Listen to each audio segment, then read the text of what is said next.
November 3, 2025, Damascus, Syria. The night sky erupted in fire as Israeli jets screamed over the city. Precision bombs slammed into warehouses, leveling what intelligence claimed were Iranian missile stockpiles. For minutes, Damascus burned. And for the first time in years, Israel didn't deny the strike. It broadcasted it. By dawn, Tehran vowed revenge. Hours later, missiles arced out of Iran itself, crossing the skies over Iraq and slamming toward Tel Aviv. Air raid sirens wailed, Iron Dome interceptors lit up the darkness, and civilians huddled in shelters as explosions thundered overhead. In a single night, the Middle East had shifted from shadow war to direct confrontation. Israel and Iran were no longer fighting through proxies. They were firing at each other, openly.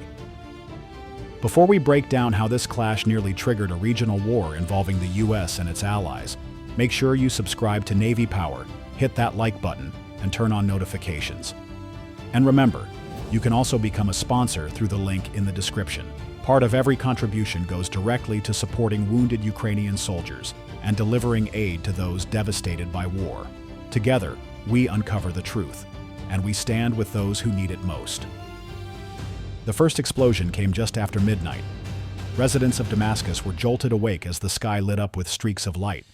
F-35s cutting across the night, their afterburners glowing like comets. Seconds later, the ground shook. Precision-guided bombs tore into warehouses on the city's outskirts, sending fireballs into the sky. Within minutes, videos flooded social media, walls of flame, collapsing hangars, and terrified civilians filming from apartment balconies. Syrian state media called it an attack on sovereignty. But everyone knew who had carried it out: Israel. For years, Israel had waged a shadow war against Iran's presence in Syria, striking convoys, depots, and bases tied to the Islamic Revolutionary Guard Corps. But this night was different. The targets weren't just supply trucks. They were hardened warehouses, bunkers stocked with Iranian Fateh 110 and Shahab missiles, weapons capable of striking deep inside Israel. And unlike in the past, Israel didn't deny it. Hours after the strikes, Prime Minister Yair Cohen went live on national television. Iran has crossed every red line. Tonight, we struck their missile depots in Damascus. If they respond, the responsibility is theirs, and the consequences will be severe. It was the clearest signal yet. The shadow war was over. In Tehran, the reaction was swift and furious. State television aired images of the smoking ruins in Damascus, claiming dozens of martyrs. The supreme leader himself declared, "The Zionist entity will pay with blood." Within hours, Revolutionary Guard missile crews were ordered to high readiness. At 0411 local time, the launches began. From bases in western Iran, missiles roared skyward, their contrails streaking across the pre-dawn sky. They crossed Iraqi airspace before veering west toward Israel. Early warning systems screamed across the region. In Tel Aviv, sirens blared as civilians scrambled into bomb shelters. On the horizon, glowing dots appeared, the interceptors of Iron Dome and Arrow systems streaking upward. The battle in the sky was breathtaking. Dozens of Iranian missiles split into multiple warheads, diving toward Israeli cities. Iron Dome batteries lit up the darkness, their Tamir interceptors colliding with warheads mid-air. Thunder rolled as explosions echoed above Tel Aviv, Haifa, and Beersheba. One missile slipped through, detonating on the outskirts of a residential area, injuring dozens and flattening apartment blocks. For Israelis, it was a reminder that defense could never be perfect. In Washington, Pentagon officials tracked the launches in real time. US satellites confirmed at least 20 missiles fired in the first wave. Analysts warned, if Iran continued, Israel might retaliate directly against Iranian soil, a step that could ignite a full-scale Middle Eastern war. And yet in Tehran, the launches were hailed as victory. State TV showed cheering crowds waving flags as announcers declared, "Tel Aviv trembles. The Zionist enemy hides in bunkers." Footage of missiles launching was replayed on loop, the soundtrack of triumph echoing across the nation. But the truth on the ground was far darker. Israel had intercepted most of the barrage. The country was shaken, but far from broken. and now its war cabinet convened to plan the next move. The world understood. This wasn't a proxy war anymore. This was direct. Missiles against missiles, nation against nation. And the Middle East was about to explode. The missiles had fallen, the interceptors had worked, and the people of Israel emerged from their shelters into a morning filled with smoke, broken glass, and rage. Iran had crossed a line that even decades of shadow war had never breached. It had fired directly at Tel Aviv. The war cabinet met in a fortified bunker beneath Jerusalem. Prime Minister Cohen sat at the head of the table, flanked by defense chiefs and Mossad directors. The reports were grim. More than 20 Iranian missiles launched, dozens injured, neighborhoods scarred. But the military briefings ended with a single line that silenced the room. Iran has fired on Israel proper. We are no longer in the shadows. We are in open war. The plan took shape quickly. Retaliation would not be symbolic. It would be overwhelming. Air Force squadrons were ordered to prepare long-range strike packages. Aero missile defense crews braced for additional barrages. And elite cyber units began probing Iranian networks, seeking weaknesses in command and control systems. For the Israeli pilots strapping into their jets, the mood was electric. They had flown countless missions over Gaza, Lebanon, and Syria. But striking deep inside Iran was something else entirely. A mission that carried not just risk, but history. "If this is the order," one pilot muttered on the tarmac, "then tonight we're flying into the heart of the storm." In Washington, the Situation Room buzzed with urgency. Pentagon officials feared Israel's response could ignite a regional conflagration. If Tel Aviv struck Iranian soil, Tehran might unleash Hezbollah in Lebanon, militias in Iraq, and the Houthis in Yemen, turning the Middle East into a firestorm stretching from the Mediterranean to the Red Sea.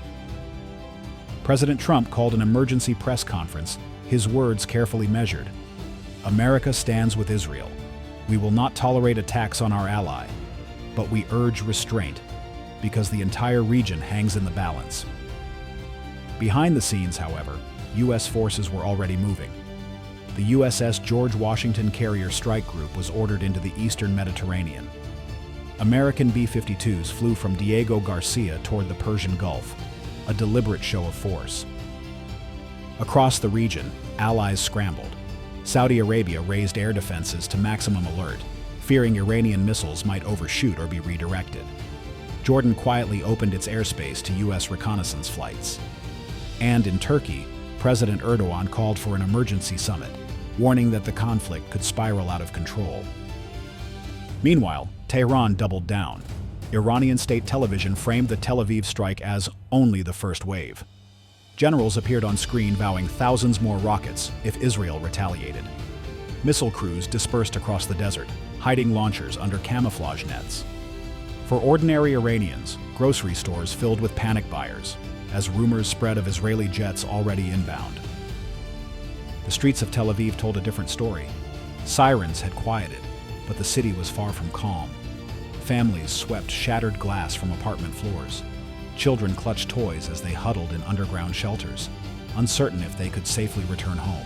Yet amid the fear, there was defiance. Crowds gathered outside the Knesset, chanting, "No surrender! Strike back!" The drumbeat of war grew louder. And this is where we ask you, our audience, should Israel unleash a decisive strike inside Iran, knowing it could ignite a regional war? At Navy Power, we break down these crises with the detail others won't touch. And remember, you can become a sponsor of the channel through the link in the description. Part of every contribution goes directly to supporting wounded Ukrainian soldiers and delivering aid to those devastated by war. Together, we tell the truth and stand with those who sacrifice. By evening, Israeli jets lined up on runways, their payloads heavy with precision munitions. Drone operators sat in darkened rooms, screens glowing with live feeds of Iranian positions. Cyber specialists waited for the signal to unleash digital strikes that could blind Iran's radars. The order hadn't yet come, but everyone, in Jerusalem, Washington, Tehran, knew it was only a matter of time. The missiles had already fallen, the war was no longer in the shadows, and the Middle East stood on the edge of a firestorm. The night sky over the Middle East glowed once more, but this time it wasn't Damascus. It was Iran. At 23:42 local time, Israeli F-35s crossed into Iranian airspace, their stealth profiles nearly invisible to radar. Behind them, F-15I Ram strike fighters carried payloads of bunker-busting munitions. Drones swarmed ahead, jamming communications and feeding live surveillance back to control rooms in Tel Aviv. Minutes later, explosions thundered across western Iran. Strikes lit up missile depots near Kermanshah, radar stations along the Zagros Mountains, and suspected Revolutionary Guard command posts. Videos captured from the ground showed fireballs rising above Iranian bases. The night turned to day in an instant. Israel had done what many feared. It had struck Iran directly, not through proxies, not in Syria, but on Iranian soil itself. Tehran erupted with rage. Air raid sirens blared as citizens ran into shelters. Anti-aircraft guns opened fire blindly into the sky, tracers arcing overhead. State TV cut into programming, anchors declaring that Zionist aggression will be avenged with rivers of blood. And vengeance came quickly. Within hours, Iranian proxies across the region activated. Hezbollah in Lebanon launched volleys of rockets toward northern Israel, forcing civilians in Haifa and the Galilee back into bunkers. In Iraq, Shiite militias fired drones at American bases, triggering alarms in Baghdad and Erbil. Off Yemen, Houthi forces targeted Saudi oil infrastructure with cruise missiles, setting fire to storage tanks near Jeddah. The entire Middle East was suddenly alive with fire. On board the USS George Washington, stationed in the eastern Mediterranean, American sailors watched the escalation unfold in real time. Drones buzzed over their formation as radars tracked multiple launches from Lebanon. Commanders warned crews, the U.S. might not be able to stay out of this fight much longer. In Tel Aviv, Israeli officials declared the strikes a success. Prime Minister Cohen addressed the nation from a fortified command center. "We have struck the weapons that were meant to destroy us. Let the world know. Israel will never wait for its enemies to act first." The speech was broadcast live, images of smoking Iranian bases playing in the background. But in Tehran, generals insisted the damage was minimal. Revolutionary Guard commanders vowed that Israel had opened the gates of hell. Footage showed crews reloading missiles, moving launchers deeper into the desert. For ordinary Iranians, however, the fear was palpable. Crowds flooded into metro tunnels to escape the possibility of another wave of strikes. Across the region, panic spread. Oil prices soared past $150 a barrel as shipping companies suspended routes through the Persian Gulf. European markets tumbled. In Cairo and Amman, protests broke out, citizens demanding their governments stay out of a conflict they knew could consume the entire region. For the fighters on the ground, there was no pause. In northern Israel, Iron Dome batteries lit up as Hezbollah's rockets poured across the border. Explosions echoed across the Galilee hills as interceptors collided mid-air with incoming salvos. In Saudi Arabia, firefighters battled infernos at burning oil depots, while American drones hunted the launch sites deep inside Yemen. And on the waters of the Persian Gulf, U.S. destroyers tracked an ominous development. Iranian fast attack boats swarming out of Bandar Abbas, armed with missiles and drones. Commanders warned, one miscalculation, one accidental clash, and the U.S. itself could be pulled directly into Israel's war. And this is where you come in. At Navy Power, we don't just tell the story, we bring you the front line of global crises. And remember, you can become a sponsor today through the link in the description. Part of every contribution goes directly to supporting wounded Ukrainian soldiers and delivering aid to those devastated by war. By standing with us, you don't just watch history, you support those who endure it. Back in Tehran, one phrase dominated every broadcast. This is only the beginning. Israel had struck Iran. Iran's proxies had struck back. The Middle East was ablaze. The question now was chilling in its simplicity. Would the next missiles come from Hezbollah, from Tehran itself, or from both at once? The Middle East was no longer a chessboard of shadows. It was a battlefield lit by flames. Israeli jets had struck deep into Iran. Hezbollah rockets rained on northern Israel. Houthi drones set Saudi oil fields ablaze. And across Iraq, militias armed with Iranian missiles launched strike after strike on U.S. positions. In less than 24 hours, the region had exploded into the widest confrontation in decades. In Tel Aviv, the war cabinet remained in constant session. Reports flooded in. Iron Dome batteries had intercepted most Hezbollah rockets, but some had slipped through, injuring civilians in Haifa. The Air Force requested authorization for strikes in Lebanon. The Navy demanded clearance to intercept Iranian boats in the Persian Gulf. And Mossad warned that cyber attacks against Israel's infrastructure had already begun. Prime Minister Cohen's words were stark. "We are not facing one front, we are facing all fronts." Across the Mediterranean, the USS George Washington and its escort ships braced for combat. Radar operators tracked Iranian drones flying dangerously close. Sailors manned CIWS guns, fingers hovering over triggers. The order from Washington was cautious but firm. U.S. forces would defend themselves, but they would not fire first. Yet commanders knew the truth. In waters this crowded, hesitation could be fatal. In Tehran, state television painted a picture of triumph.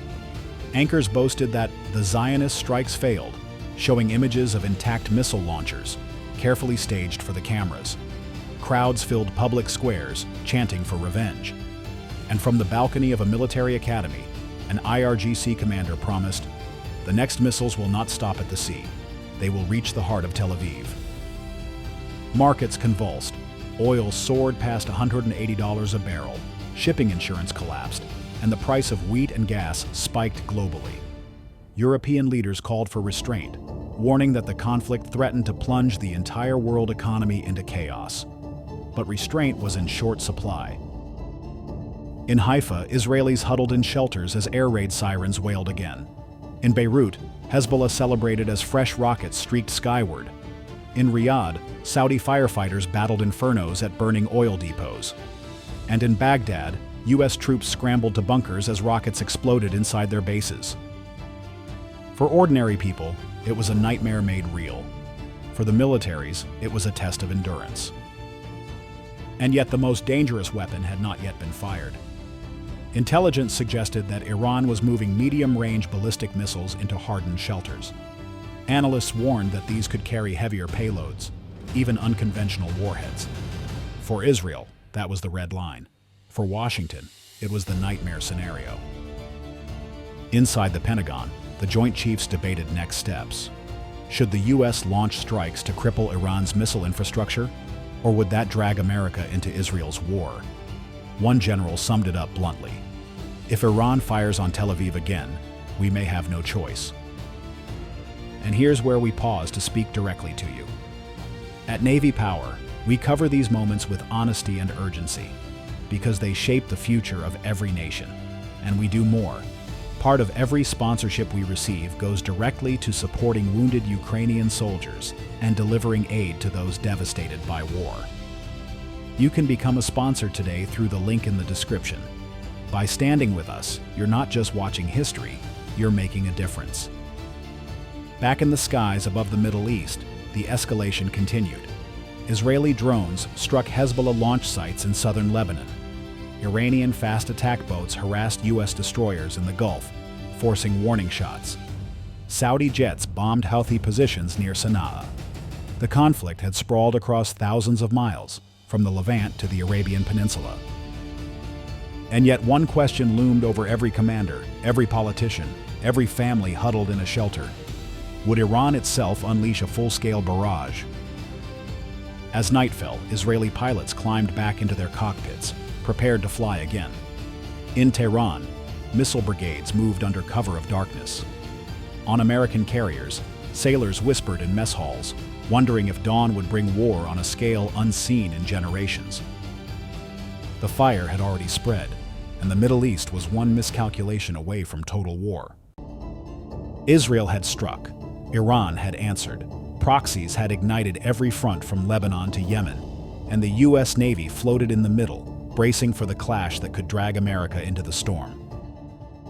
This wasn't shadow war anymore. It was open, direct, and spreading by the hour. So we leave you with this question. Should the United States strike Iran's missile sites to protect its ally Israel, even if it risks igniting World War III in the Middle East? Or should Washington hold back and risk letting Tehran dictate the future of the region? Tell us in the comments below. And don't forget, subscribe, like, and share this video so more people understand how dangerously close we are to a regional catastrophe. Because the next missile may not hit a warehouse. It may hit a city.